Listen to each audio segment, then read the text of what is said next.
మీరందరూ ప్రభుత్వ ఉపాధ్యాయులు కదా, ఎక్కడికి వెళ్తున్నారు? మా ప్రభుత్వ పాఠశాల విద్యార్థుల 10వ తరగతి పరీక్షల్లో 600కి 590 పైన మార్కులు సాధించిన విద్యార్థులు చాలా మంది ఉన్నారు. ప్రభుత్వ పాఠశాలల్లో ఉత్తీర్ణత శాతం 72.8% నుండి 78.39% పెరిగింది. కార్పొరేట్ విద్యార్థులతో పోటీగా ప్రభుత్వ విద్యార్థులు 10వ తరగతి పరీక్షల్లో ఉత్తీర్ణులయ్యారు.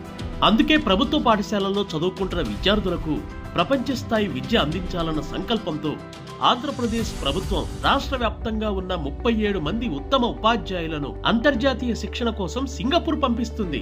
అక్కడ స్కూళ్లలో బోధనా పద్ధతులను పరిశీలించి అక్కడ క్రమబద్ధమైన బోధనా విధానాలను పరిశీలించి వస్తాం. సింగపూర్ స్కూళ్లలో డిజిటల్ క్లాసులు, స్మార్ట్ క్లాసులు ఎలా నిర్వహిస్తున్నారు, పిల్లలకు సబ్జెక్టులు అర్థమయ్యేలాగా ప్రాజెక్టు ఆధారిత క్లాసులు ఎలా చేస్తున్నారు, ఇలాంటివన్నీ పరిశీలించి వస్తాం. అక్కడి నుంచి వచ్చాక మిగిలిన టీచర్లకు కూడా అవగాహన కార్యక్రమం నిర్వహిస్తాం. మన ప్రభుత్వ పాఠశాలల్లో గ్లోబల్ స్టాండర్డ్ తీసుకురావాలని ఈ పర్యటన ముఖ్య ఉద్దేశం.